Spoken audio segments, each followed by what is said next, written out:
Today's number, $43. That's the cost of a hot dog at Davos, where I am. Ed, I like to think that every place is like a human, and the more successful an event, the sexier it is. And this place has the sex appeal, Ed, of a Marriott lobby.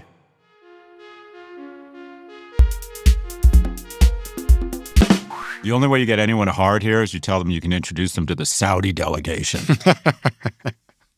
Is the Saudi delegation there? Oh, yeah. There's a lot of people from the kingdom here.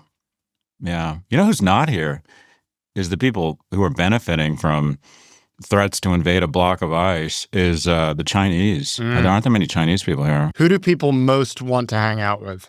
Like, I remember you were saying on your Instagram that certain people have different colors, which represents your status, like on your badge. Like, who's the highest status, most high value type of individual at Davos? You're even the PG-13 version of what I said. Essentially, whenever mammals congregate, there's going to be a hierarchy. And the way you sniff the butt of other mammals here at Davos is you look at the color of their badge. There's like vendor badges, partner badges, which means you paid your way in, nonprofit badges, which means they tolerate your wokeness to pretend that, you know, Davos is full of people who are like claim to be socialists and then have to peace out in their talk about income inequality to catch a helicopter. Are you part of this group? Where do you stand in this? Yeah, I was just saying, wait, is that me? Is that me? Wheels up at 9:30, Ed, just in case you were wondering. But I'm very concerned about the climate. This is our planet. Yeah. Anyways, back to me. So, and the ultimate badge is a white badge. And I figured out what it's like to be a woman because first people look you in the eyes and then they look at your chest to see what kind of badge you have. And a white badge is the equivalent of big tits. That's what I figured out here. People look at me in the eyes and like, oh, I think I know him. I think he's that weirdo online. And then they look at my badge and they're like, I love your content. Oh, so you've got a good badge. What's your badge? I got the white badge. I'm all access because... And what does the white badge mean? It's just like you're VIP? I don't know what it means. It means that you're in the main Congress. Friends with Larry Fink? Yeah, I think that's what it means. It means you're in the main Congress hall and you're not one of the satellites roaming around. I was last here. I know you want to know about this. I was last here in 1999. I don't know. I peaked very early. And then I've just figured out what happened, why I've been invited back in 26 years. Klaus Schwab, who was the chairman and founder of the World Economic Forum, invited me to have lunch with him at his new office in the hills of Zurich. And I went up there and I'm like, Jesus Christ, this is like a bomb lair. And I wrote about it and said, no nonprofit should have an office that nice. And someone from WEF, the World Economic Forum, emailed me and said, Klaus did not appreciate those comments. Did not get invited back for 26 years. And then the year he steps down, I get invited back.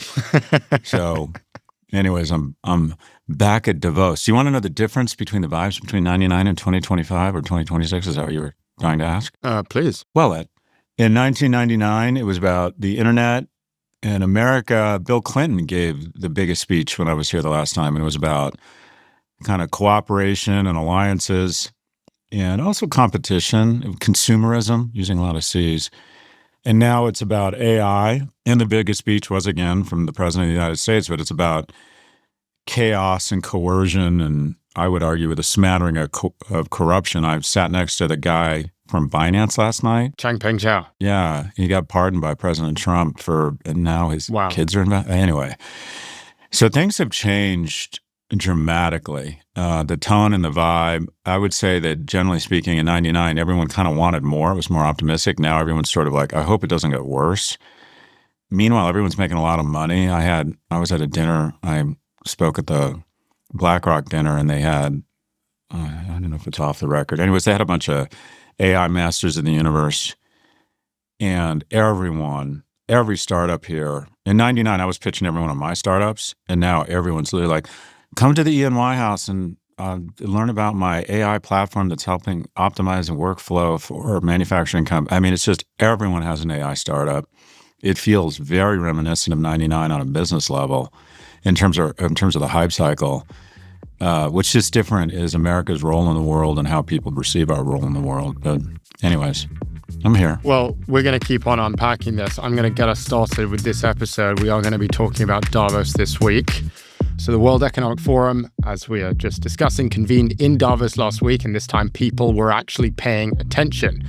Unlike many recent years, the conference has been dominating headlines. Top political and tech leaders have all gathered in one place. President Trump has obviously made a splash, walking back 2 earlier positions on Greenland. He ruled out the use of force to acquire Greenland, and then he walked back tariff threats against European countries standing in the way.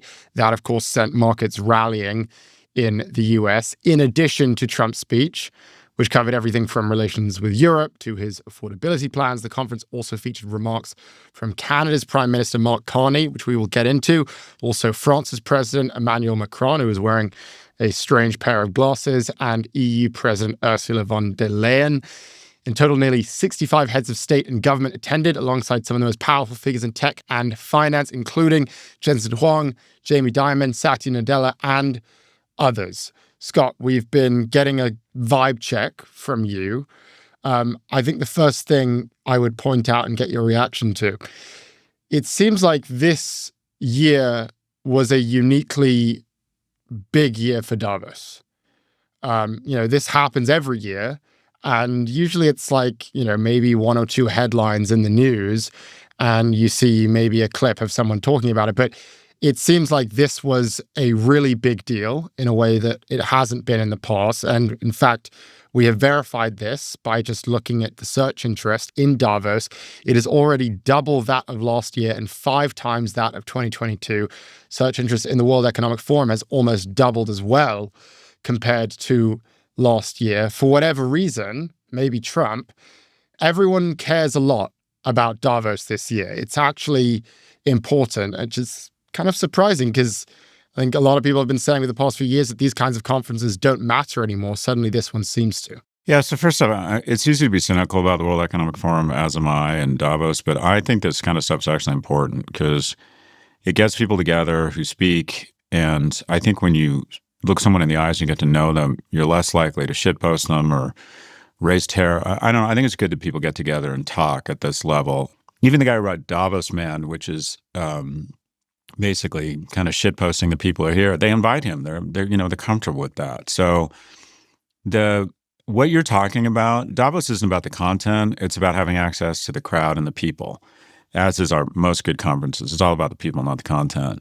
They do a reasonable job with the content. I think it's fine. The way I don't know, a decent litmus test for how crowded an event is the hotel room rates. And as you can see from the background here, I'm in the equivalent of a Swiss Days Inn. This is not luxury. They don't even offer a lunch. I've been living off cereal, no joke. And it's 2,200 Swiss francs a night. So what is that, about $2,500 or $3,000? And if Trump gives another speech, this will probably be $11,000 by tomorrow. So look, it is packed. The energy is high, but the vibe is like the world order is fraying. And it feels, it just feels insecure. There's just a lack of optimism, and it doesn't feel like anyone's stepping into the void. And I feel like it was a big opportunity for the Chinese delegation to be here and basically try and say, we are your friends. And by the way, I don't think it's a good idea for all of these Western nations to decide, we're going to cozy up to China. And I interviewed Neil Ferguson, the historian, yesterday, and his whole thing was, yeah, the U.S. may be bullying and pushing around people, but what's the plan B here? To go to an authoritarian government? Like, what's the plan B? And I'm like, well, they can work with each other. It's a very weird vibe here. I kind of wish you were here. I'd be curious to get a young person's take on it. This is the most powerful assembly of people in the world, I think. And the vibe is unsettled. The vibe is restless. Like, not restless like, let's get out and do something together. It's restless like the masters of the universe are sitting on companies that are overvalued, that also seem to present real externalities, as did the internet in 99, and we didn't realize it then, but now we realize it now. And the individual that everyone's focused on is threatening invasions, then pulling back, threatening tariffs, then pulling back. And there's just a lack. I'll use one metaphor and get your response. 2 of the 4 most valuable companies in the world. I was saying in 1999, it was Microsoft was the most valuable company in the world. Then it was General Electric. Then it was Saudi Aramco.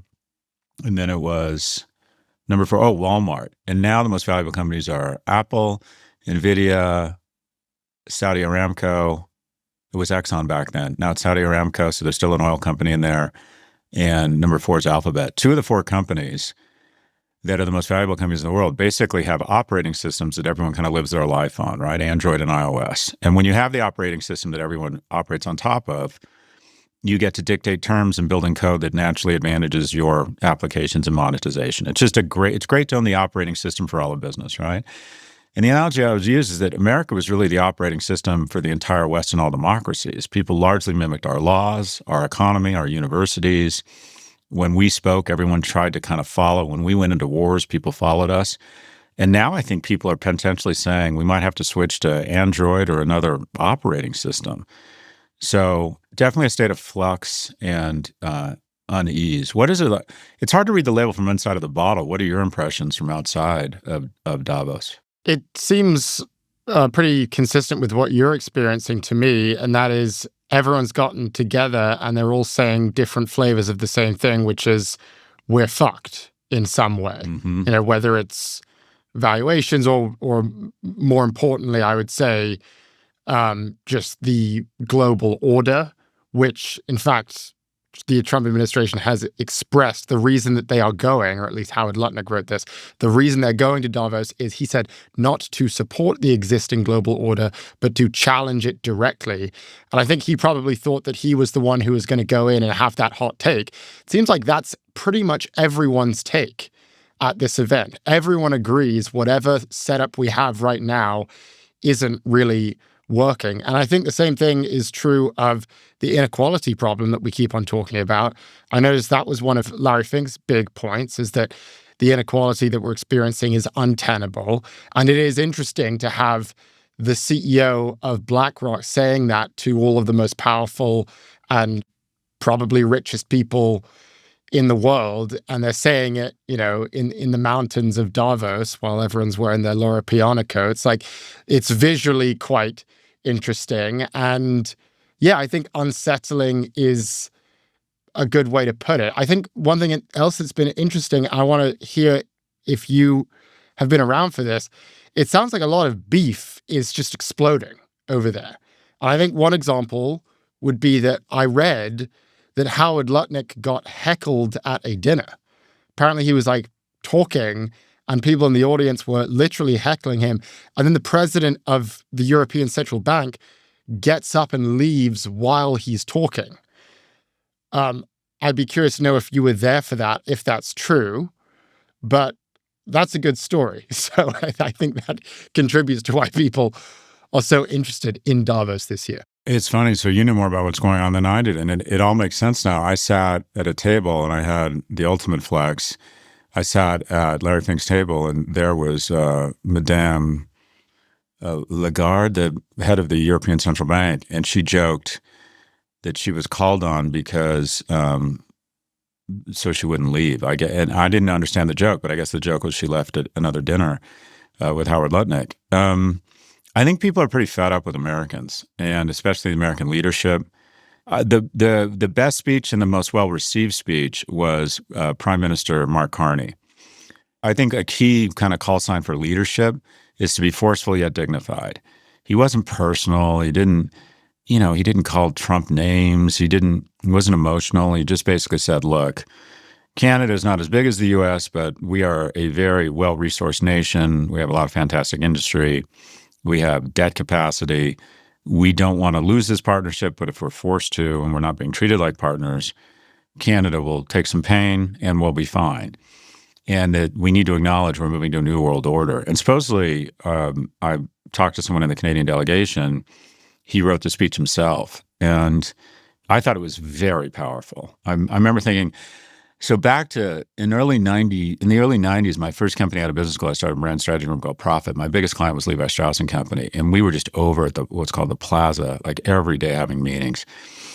And the CMO of the company, a guy named Gord Schenk, really thoughtful, smart guy, said the woman running running the whole engagement for me, basically running the firm because it was like 40% of our revenue, was a woman named Connie Hallquist, who is like arguably the most competent, impressive person I've ever worked with.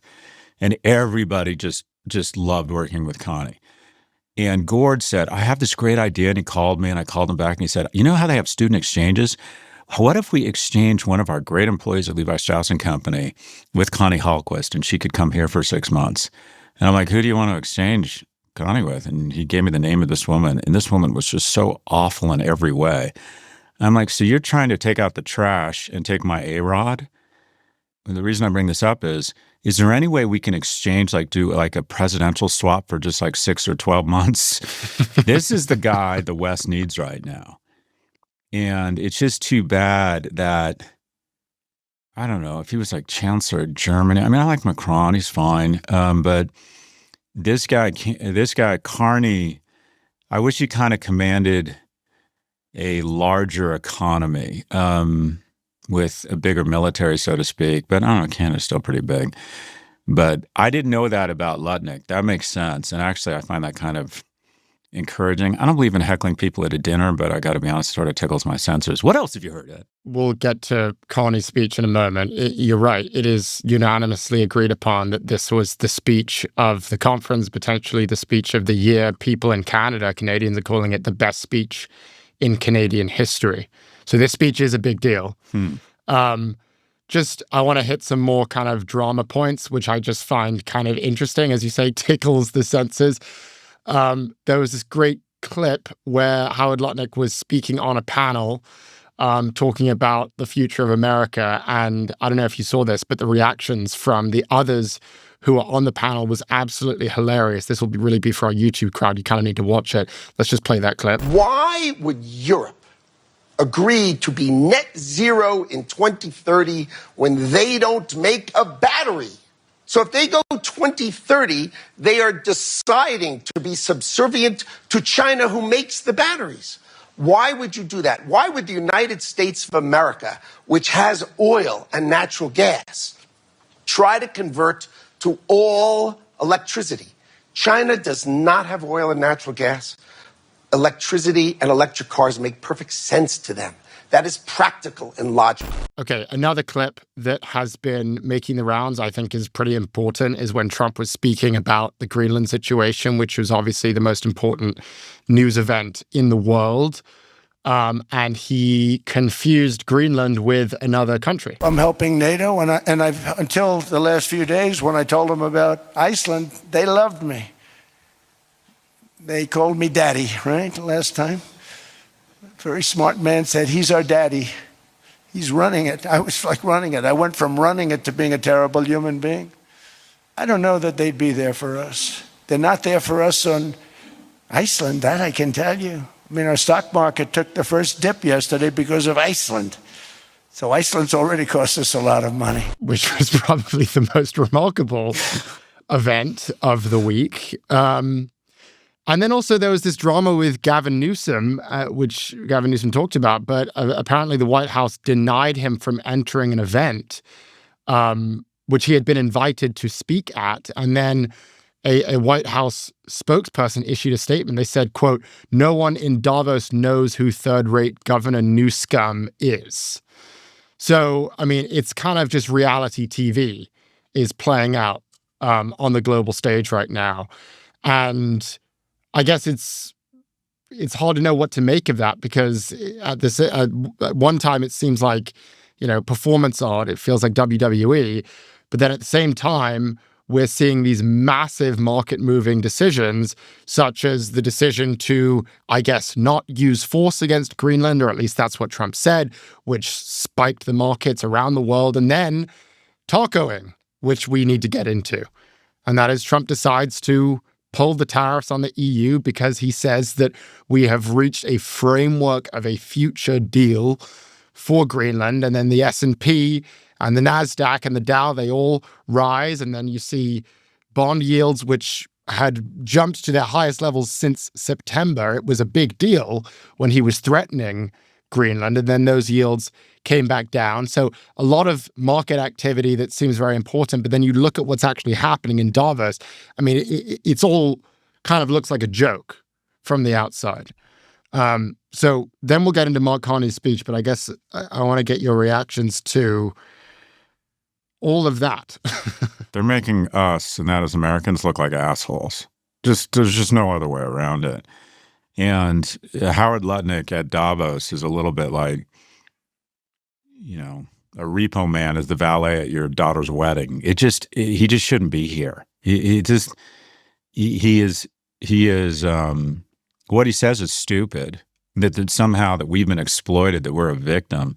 If you look at 1945 to 2000 and global trade, and every time we increase globalization, America disproportionately, if anyone was going to bitch about globalization in the context of America, it would be our trading partners as we ship them iPhones and NVIDIA chips at 45 to 95 points of gross margin, and they ship us lower margin products, and we massively get much greater shareholder value. I mean, who on earth? I mean, you could argue China over the last 30 years, but who on earth who has benefited more from globalization than the U.S.? So what he says makes no fucking sense, and they're all over the place. Their decisions are totally sclerotic. Trump looks like he doesn't even seem old. He just seems bumbling and like he doesn't do his homework, and he can't get the name of the place right, and doesn't have good aides. He doesn't have good teleprompters. That speech was absurd. I mean, were you at the speech? You couldn't get in, so I watched it outside. And quite frankly, I know this sounds weird. I didn't want to be in the same room as the guy. I just find the whole idea of him and what he says and the way he represents America is so counter to everything I believe are American ideals of strength, liberty, grace, being the good guys. We're no longer the good guys. That really pisses me off. People used to be cynical about Americans and how obnoxious we are. But I think most people, if they had to point to who the good guys were, they would have said the U.S. And now more people globally think China. They trust China more, which is insane. But back to about Governor Newsom, I'm biased because I like the governor, but I walked down the hall into the main area, and there was an enormous crowd around one guy and beaming like fucking Rihanna meets Arnold Schwarzenegger meets, he just like, I don't know if it's his height, his hair, his presence. He literally is walking around Davos with this sort of I am the next president energy, and not in an arrogant way. Everyone is just fascinated. The Chad. Yeah, everyone is just fascinated with the guy. And his comments are, he's definitely, there's a bunch of presidential hopefuls here, and they all look like, they've been pulled out of the bargain bin, and then Governor Newsom shows up. Ton of senators here. What's hilarious is no one gives a shit. I literally saw Lindsey Graham, Senator Graham, he's an important man, in a corner trying to find someone to talk to speak to. And no one wanted to talk to this old man in the corner. I love that visual. That's amazing. But by far the biggest flex of the best thing, I sat next to Sacha Baron Cohen last night, and we rolled together. We went and had drinks together. Wow. And my favorite thing is I got invited to this after party, and he said, "Can you leave my name at the door?" And I'm like, "Brother, I don't think you're going to have trouble getting in." But I love how Sacha Baron Cohen is worried about getting into an after party at Davos. He's, by the way, middle-class Jew from the suburbs of London, super nice, super intelligent. We went to Justin Trudeau and Katy Perry, hold your jokes, had a dinner talking about AI, and they invited us, and Sasha spoke. He's very smart. I mean, he really gets this shit. Yeah, no, he's a legend. His comedy is brilliant too. There is a sense in which it feels a little bit like a celebrity masturbation circle. Like, why is Sacha Baron? Why is this comedian there? You got asked by Larry. No, exactly. And he adds some spice. He adds some sex appeal to the whole thing. And the whole place doesn't. That's the thing. It's sex appeal. So does Katy Perry. It's like Katy Perry's there on the arm of Justin Trudeau. Oh, she's there for Justin. Right. But it all starts to seem a little bit like pop culture-y. What are we doing here? Is this just to hang out with celebrities? Which, I agree. I'm sure it's cool. A little bit. I'm leaving early. I was supposed to leave tomorrow. I'm going home tonight. I'm kind of like, I'm not raising money. I'm not running for office. Why am I here? I want to go home. I want to see my boys. But like up until this moment, I remember I was really reminiscing in 1999 when I was, I don't know, like 30 or 34. It was like the biggest moment of my professional life was getting invited here. And now it's like Vegas for me. I was fine for the first 24 hours. Now I just can't wait to get out. But most importantly, the most striking thing is Justin Trudeau's skin. There's no way he worked that hard as Prime Minister of Canada. He does not look like a man who's ever endured any stress. I think he slept 12 hours a night, got up, did some Pilates, did a juice cleanse. Well, he's an expert on face masks, right? Yeah, or someone spread the DNA or platelets of some young Honduran boy from a village or something on his face. The guy looks 19. I couldn't stop staring at the guy, and he's been a world leader already. Like Lindsey Graham looks like he worries a lot. Lindsey looks like he's endured a lot of stress in his lifetime, but not Justin, not Prime Minister Trudeau. We'll be right back after the break. And if you're enjoying the show so far, be sure to like and subscribe to the Prof G Pod YouTube channel.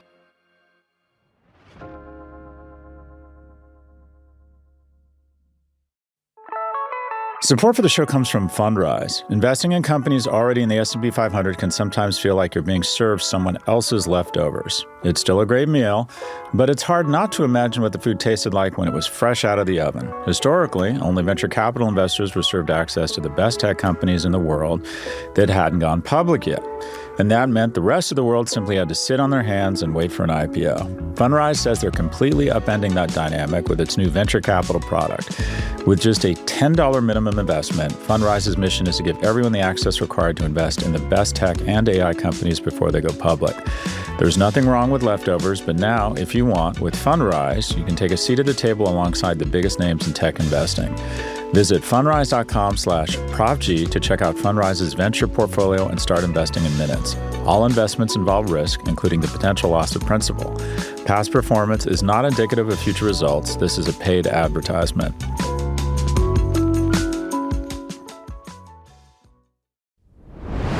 We're back with Prof G Markets. Let's talk about this Mark Carney speech, because this was probably the most pivotal moment at the conference. The central message is basically that the American hegemony doesn't really work anymore, that America's abusing its power, and that this era of globalization that seemed to work isn't working.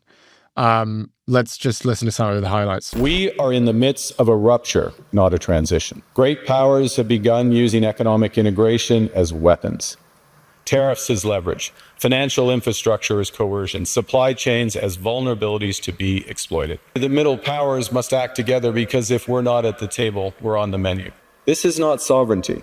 It's the performance of sovereignty while accepting subordination. So it seems like the takeaway, and I'd be interested to know if everyone agrees with this at Davos, but the way the world is set up, our globalist world where we have all of these relationships and we all kind of get along with these trade alliances and we're part of these communities, and we're shipping stuff over from China and shipping stuff over to China, and everyone's sharing each other's stuff, that no longer works, that we're transitioning into a more nationalist world where it's sort of every man for himself. And I guess the thing that is striking is that this is the thing that the US has been pushing, like, we want this.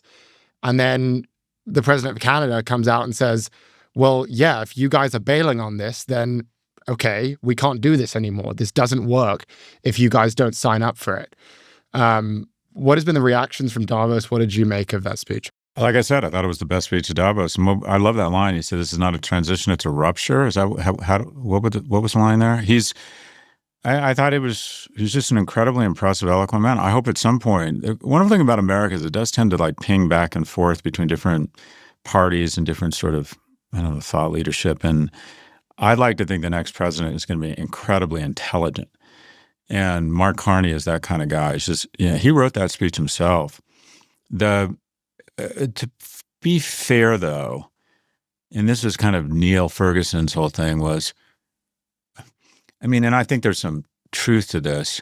The EU has been free riding off the US's defense spending, assuming they don't have to spend for defense. To a certain extent, we're by far the largest contributor to NATO, and I get that a war on Europe would be bad for everybody, but it'd be really bad for the Europeans. And the fact that the U.S. has been providing this defense umbrella so they can spend more money on their seniors and social citizens, and quite frankly, that's asymmetric. That is not fair. I think Trump got that right. I just hope that the music matches the words here, and they begin coordinating and commanding the space they occupy. And one of the masters in the universe in the finance world said something really powerful last night. He said, look, difference between Europe and the U.S. is, as I said, simply put, is our capital markets. And the EU is just not holding its own from an economic standpoint. In France, from an incentive standpoint, in France now, pensioners make more money than working age people. We keep talking about how the U.S. keeps voting seniors more money, that old people keep voting themselves more money. Take that times 2 or 3, and that's what Europe is like. And talking a big game about Ukraine, I mean, I think some of the nations have really stepped up, but others have not. And so I think there's some truth. There's a kernel of truth. Now, the question is it going to help anybody? The way I think of it is just economically. The most powerful nation will be the one with the biggest GDP. I think we're about 25% of the world's GDP. But we were the operating system for 60 or 70% of it, which made us unchallengeable. The biggest mistake I believe the Trump administration is making is believing that a power that controls 25% of the world's GDP, or 30% even, maybe it's a third, can muscle around everyone. Our ability to muscle around everyone was to check with our other limbs, other great democracies, or they would take our lead. But if they say, we're out, and you're now just a third of the world's GDP, and a third is somewhere in the middle, not knowing what the fuck to do based on your blood sugar level, and a third is, quote unquote, is our adversaries, whether it's China or Russia, that's a terrible place to be. I feel like they just don't understand the kind of the basics of math and game theory. Well, I think that you can point out the EU's reliance on the US for defense spending without threatening to invade their territories. Like you can make that point and get somewhere with it without pissing everyone off, and further than pissing everyone off, literally threatening military action.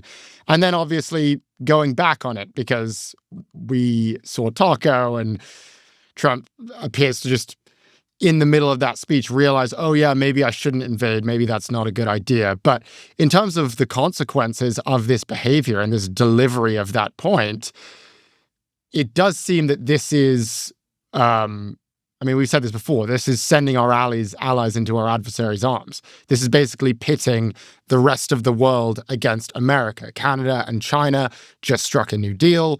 So did the UK. They're preparing a new deal with China. EU and India just struck a deal. The EU and Mexico have a new deal. As we've said, like deals are happening.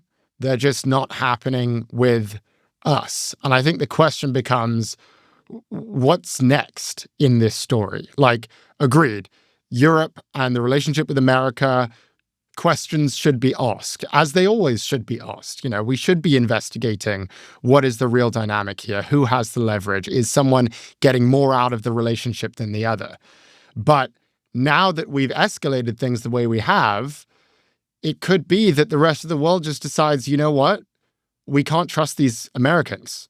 And in fact, you know, Neil Ferguson makes the point like, well, who are you going to trust? China? It's like, maybe. In fact, that appears to be what these nations and these nations' leaders are doing right now. That appears to be what Keir Starmer is pursuing with China at the moment. And then there's the question of what power do they actually have over us? And this is the big question. I'm not sure they have much, but people are asking the question. There's this question of a coordinated attack on our debt, which is more and more relevant because just this past November, foreign holdings of US Treasuries hit a record high. And the holders that had the biggest increases were the UK, Japan, Belgium, Canada. People are asking the question, could they just sell our debt as China was doing earlier on and just explode our interest rates? Maybe they could. Could they just sell their holdings of US stocks? Again, I don't think they will, because as you say, US stocks are very important. I don't think you can just back out of that and expect things to be all right. So I guess the question would be, what could Europe do in response to America, or what could the rest of the world do? Could they coordinate with Canada, and could they coordinate with Japan and perhaps China and launch an attack on America in some way? Is that even probable or likely? Is that even worth talking about? What do you think? It's hard to even imagine or outline something to damage America, but they're not coordinated. Europe is still not a union, and this is unionizing them, so to speak. But the prime minister, I think he's the prime minister, president of Finland, very powerful voice, But okay, who speaks for the EU? I just don't. Is it Macron with his cool glasses? We know it's not Starmer.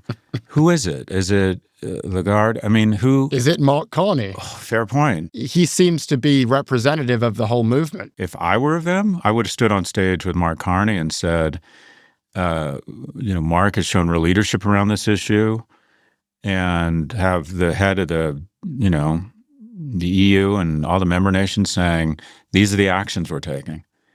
And we've decided to divest 10 to 20% of our holdings of treasuries. We've decided, as we no longer can count on this as a reserve currency, we're creating a new trading bloc of Western nations that doesn't include the U.S. But how you defeat an enemy is you atomize them, you fragment them. And the EU is already fragmented. Also, the EU has not shown a willingness to sacrifice. They're like, oh, wait, cut pensions such that we can increase our military budget? No way. I mean, so look, the core competence of Russia and the reason why they're invading Europe and we might end up with a terrible peace that just schedules the next war is while there is financial support, if somebody was invading Canada and threatening, if Cuba all of a sudden invaded another nation proximate to us, I think we would put American troops on the ground. So I think the EU is, Europe is not a union. They do not speak with one voice. They need to, then they need to identify that leader. And two, and you're right, it might be Carney. They need to massively increase their military spending. They claim they're doing it. So far, there's not a lot of evidence they're actually doing it. And then I would outline a series of responses. A lot of people say they've been more mature. They haven't responded. I don't know. I think the only thing that the Trump administration understands this point, and the only way you treat a bully is at some point you just got to turn around and kick him in the nuts, even if he's bigger than you, and see what happens. So unification, picking one voice to speak with, and outlining a series of actions that are sequential, not all at once. But I think our vulnerability is around our debt. You can't be in this kind of debt without vulnerabilities. And everyone says China's the biggest owner. It's not. It's Japan. But combined, the EU is and Britain. But these guys cannot command the space they occupy because they're not the largest. They're not the second largest economy in the world, which they would be in aggregate. There are a series of kind of one-off economies. There's the seven dwarves. None of them can, it's like the fourth, the sixth, the ninth, the 14th, the 22nd economy. It's as if we get split up and New York decides to become a finance hub with its own currency and Texas becomes an energy economy and the Midwestern states become a manufacturing economy trading with Canada. None of those nations would be able to dictate or strike back at China. But we have a United States of America with one military, whether you like them or not, one president that speaks for us and commands, our economic policy and our military. The EU is just theoretically a union. Yeah, I think that definitely comes out at conferences like this, where, Trump is swinging his dick around in various ways. And then everyone from Europe kind of gets together and they get up on a stage and they stand in front of a podium and they say, this will not stand. This is not acceptable. And Emmanuel Macron gets up there with his aviator glasses and sort of waves his fist around and talks about these ideas about how this is a problem. And I agree, like at a certain point, it's like, okay, what are you going to do about it? Is it just going to be another speech in front of another congregation of white people in suits and ties? Or are you actually going to take some action? I think a similar thing could be said about Trump, where he makes these threats and he does move markets because he's so erratic and also because he's so much more powerful than anyone else on this stage. But then ultimately he doesn't really do much about it. For example, this taco situation. He says, I'm going to put these tariffs up. We're going to take Greenland. We're going to use any means necessary. And then he shows up to the conference and he says, no, we won't use force. And actually, no, we figured out a framework of the deal. And so actually, no, it's fine. We're not going to do the tariffs anyway. You could make the argument that even he is not really getting anything done himself. We'll be right back. And for even more markets content, please sign up for our newsletter at profgmarkets.com/subscribe.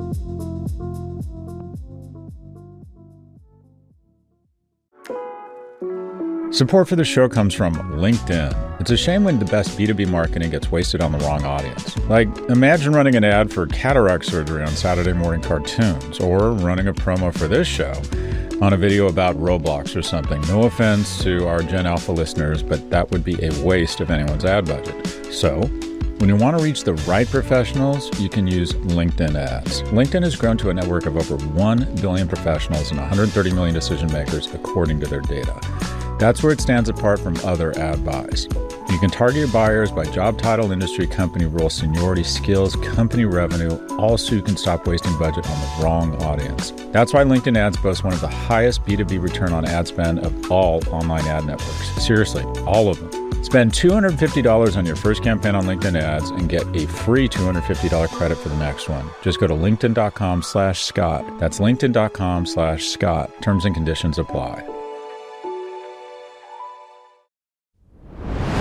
We're back with Prof G Markets.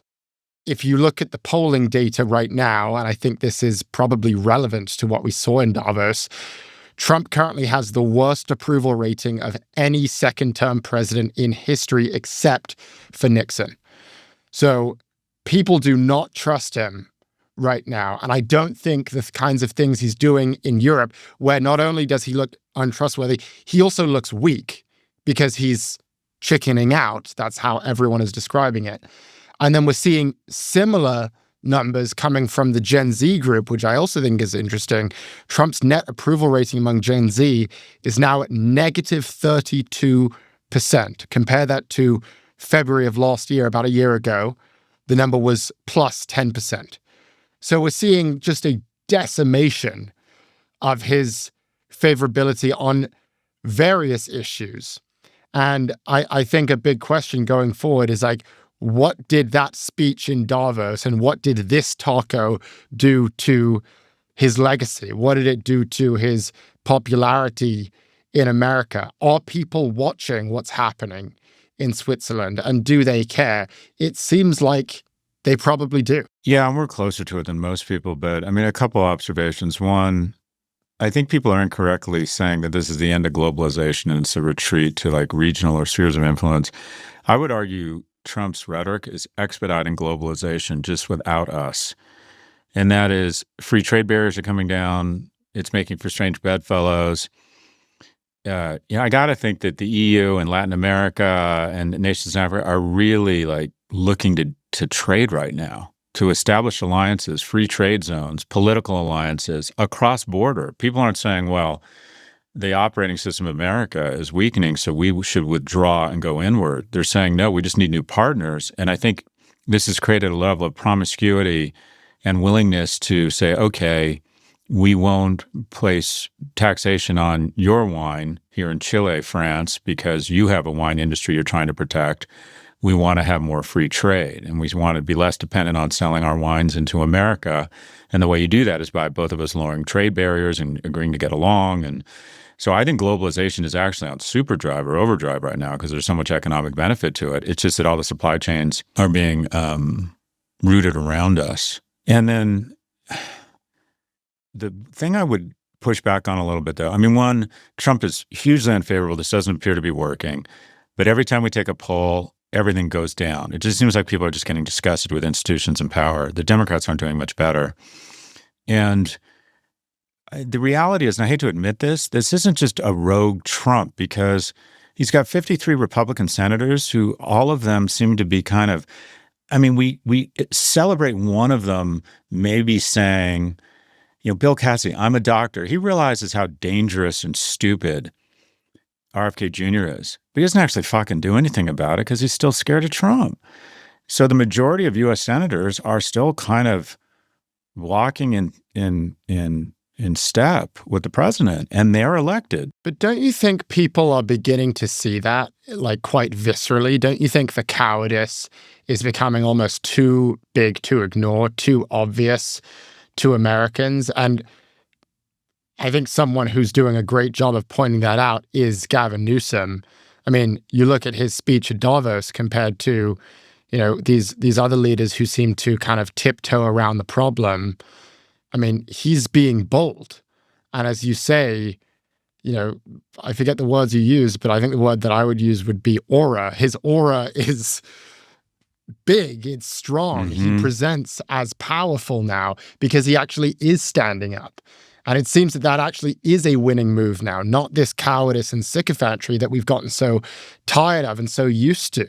I mean, Scott Bessent, every time he gets on stage, he looks like a total fool. And I think people are seeing that because it's so obvious how weak these people are. So to see someone present a vision of strength, to have an actual spine, to have stones, to have balls, that's quite interesting. That's quite compelling right now.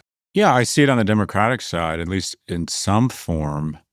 I would still argue they haven't shown real testicles. I'd be drawing up all sorts of criminal indictments and reminding people the statute of limitations for murder is never.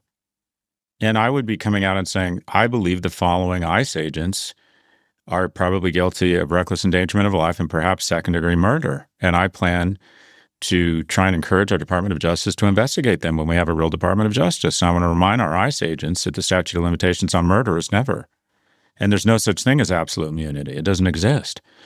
But I haven't heard a Democrat do that or propose it in a way and show up at Minnesota or large gatherings of ICE and say, hey guys, I just want to communicate something about this law I'm planning to pursue on January of 2029. So just think about what you're doing. Anyways, and I don't see a lot of it. I still don't see a lot of it on the Republican side. I don't see the backbone. We celebrate small instances of it and we highlight it, but unfortunately yet, I don't see a lot of the cracks we've all been waiting for. In my view, if you're honest about this, they're not. I mean, if I believe what he's done has shown that he's reckless, putting us in real harm's way, physical danger, increase the likelihood of a nuclear conflict, bad for the economy. I think corrupt. He's increased his net worth by $1.2 billion. I think under any other president, a Democratic president, this would be cause for an impeachment. And we have 47 senators. It would get through the House, probably. Would it now? I don't know. But then you need 66 senators. You would need 19 Republican senators. If 8 or 10 Republican senators showed up and said, boss, you are fucking out of control and you need to dial it back, or if they bring up impeachment, we'll be 8 or 10 of the 16, I think Susie Wiles would whisper in his ear, okay, you need to dial it back. All of them were scared to do that because if one or two states like, I'm primarying you and I'm still the man and I'll get you kicked out and you won't get reservations at your favorite place in D.C. So I see if you were to write a book about Republican leadership right now in the Senate, it would be Profiles in Cowardice. I mean, supposedly they're all saying behind the scenes, this guy's off the rails, but they won't fucking do anything about it. I mean, well, boss, that's why you're elected. You're elected to do the hard things when it's hard, or to do the right thing when it's hard. I think one interesting question, you actually are behind the scenes. I mean, Davos is as far into the swamp as you could perhaps get. Mm-hmm. I mean, I'm astounded by the cowardice on both sides. I'm astounded by the cowardice in business leadership as well.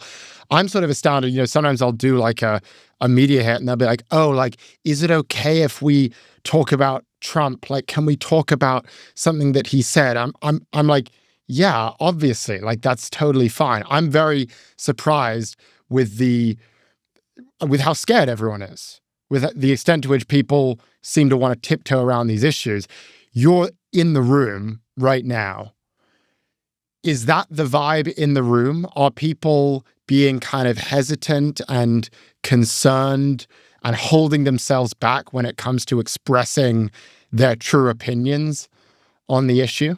I think American senators and special interest groups are afraid because Donald Trump, like any strong man, has figured out the algorithm is to reward your allies with monetary compensation, whether it's the kids of Howard Lutnick who get an investment in their shitcoin from the UAE after we agree to let the UAE have our most sophisticated chips. I mean, I just can't even imagine what would have happened if Obama tried a fraction of this shit. Unbelievable.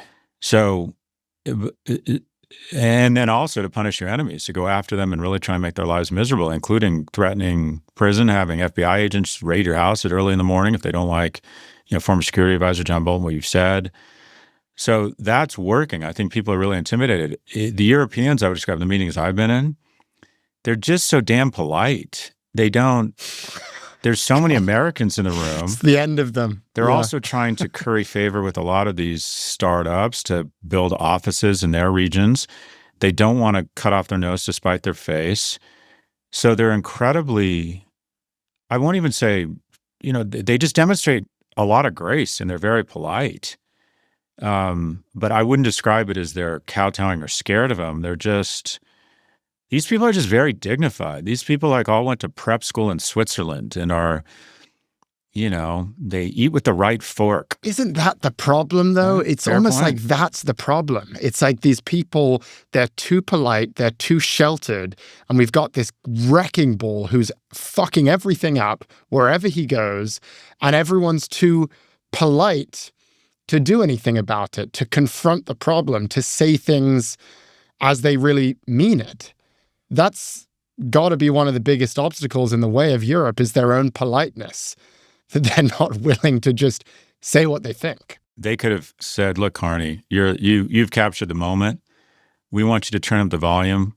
And during your speech, we want two things. One, at the end, we want you to outline a series of actions, and we're going to have all 27 member states of the EU sitting behind you. That's what I would have done. And, but yeah, it's all they're polite and atomized and all trying to get Anthropic to open their next office in Helsinki. That's the problem. So, and it's true also, right now, American innovation doesn't seem to be sputtering. It doesn't, it's people. I was with Hemant Taneja, the guy who runs General Catalyst. They're making enormous bets. I mean, these guys have balls the size of fucking Mars. They're making multi-billion-dollar bets on things and in different areas and healthcare and defense tech and, it's like, okay, what, Germany feels like it's paralyzed by the fact that it's waking up to the notion that it's getting the shit kicked out of it on a manufacturing level from China. I mean, they're just like, okay, how do we deal with that? That's probably a bigger threat to Germany right now is China. Anyway, this is, just saying it, my blood pressure goes up. This is very, very unsettling. I do think this might be a pivot point that okay, we've kind of had it with these guys. Christine Lagarde walking out on the Commerce Secretary is a pretty big deal, So Anyway, I'm not supposed to say anyways. Anyway. I like anyways. We will be discussing this more on another episode, but you've got more to do at Davos. So let's take a look at the week ahead. We will see consumer confidence for January. The Federal Reserve will make its first interest rate decision of the year on Wednesday. It's also a huge earnings week. We will see reports from Microsoft, Meta, Apple, Tesla, ASML, United Health, Boeing, Starbucks, Lockheed Martin, Blackstone, ExxonMobil, and Chevron. Scott, this is the part where I ask you for a prediction. I would love for a prediction on what is going to happen with this Greenland-Europe situation, but I get that it's fresh, so you can pass on that. But if you have one, I'd love to hear it. I think Greenland-Europe is nothing but just unnecessary, self-inflicted injury that further cements our brand as chaotic and coercive versus alliances. I also think it's a bit of a distraction from what is a more significant action, and this is my prediction. I think the U.S. is going to strike Iran imminently. I think if you look at ship movements and things like boring stuff like movements of the aircraft that refuel bombers and fighter aircraft, I think there's a lot of military movements in the Middle East right now, and this is all public information. The USS Abraham Lincoln Aircraft Carrier Strike Group is transiting from the South China Sea towards the U.S. Central Command area. F-15 fighter jets and HIMARS have been repositioned in the region. And this might just be because it's hot there right now and they want to be ready, but I think that I think Trump loves the flex and the recognition and the macho riz he earned from his actions in Venezuela. And also, Neil Ferguson said something I agree with, and that is if there aren't military strikes from the U.S. and we don't weigh in against the regime with probably coordinating with Israel, he put the likelihood that the regime stands at 90%. And just given the opportunity, given that we have a president who loves to flex the military, and given the vulnerability right now of the regime, and if Trump can take credit for toppling the Islamic Republic, I think that's a pretty significant win. So whether you think it's a good idea or not, I happen to think it's a great idea. And it just infuriates me that no one seems to give a shit about Iran in the U.S. when they have been one of the most oppressive, misogynistic cultures of the last century. So anyways, in sum, I think that we're going to see military strikes against the Islamic Republic in the next couple of weeks. Thank you for listening to Prof G Markets from Prof G Media. Tune in tomorrow for a fresh take on the markets.